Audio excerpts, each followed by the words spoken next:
have a few minutes left, and we have I'm happy four. to stay on till we. I Oh, think you said there are a couple more questions, right? So that I'm would be happy to stay on till the wonderful done. if Yeah, you could stay on for a little bit. yeah, and I'll try to So, keep my responses a little more brief too, so get okay, through it. So appreciate that. Thank yeah, you. Let's go to Joe. Actually, he wants to dovetail on that question by Machine earlier.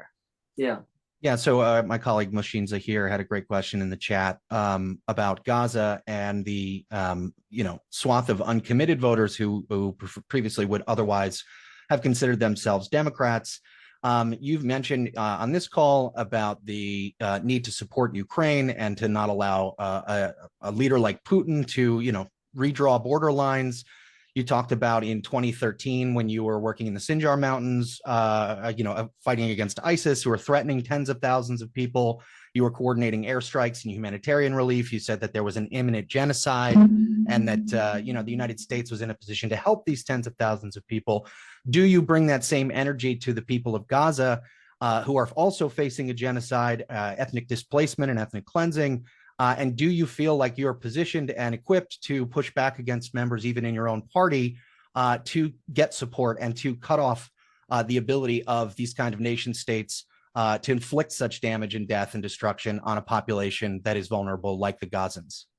yeah. So in all of these circumstances, whether Ukraine or, as you said, my past experiences working on Iraq, yes, we need to make sure we're responding urgently to conflict as well as humanitarian crisis, as well as trying to make sure, and this is where I've had a lot of experience, trying to address how does this end? How does this try to stabilize, and how do we get out of this crisis?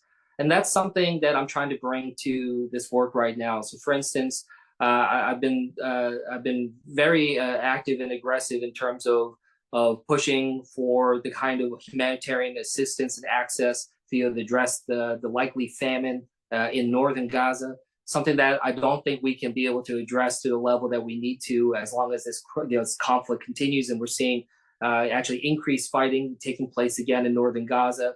A huge setback. So even with what we're seeing right now with the engagement in Rafah, that's shutting down more humanitarian access at a time when we just see such displacement. I mean, almost upwards of 1 million people now displaced from Rafah, and there just isn't there aren't places where they can go in Khan Yunis or elsewhere.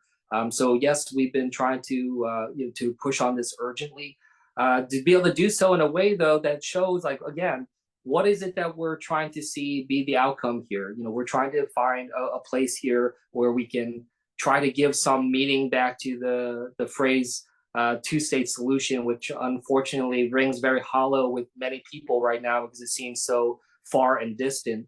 I do think that right now the best scenario that can happen is to be able to get a political agreement with Egypt and Saudi Arabia involved as well, that can bring this violence to a close, to be able to have that pathway forward for a Palestinian state next to Israel, and to be able to surge the humanitarian assistance in.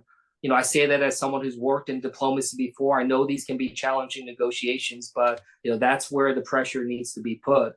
So that's where I've been putting my energy as someone who's worked in diplomacy, trying to keep people at the table and trying to keep the space to be able to do that. And sometimes that means I have to push back against the president or against people in my own party that might have disagreements with this approach. But I think it's absolutely necessary right now to be able to bring this vote. Did you vote to send billions of dollars, more dollars in weapons and funding for the defensive capabilities? Yeah, I mean, I do support the ability for Israel to defend itself from Iran and from Hezbollah in terms of the defensive capabilities like Iron Dome, Iron Beam.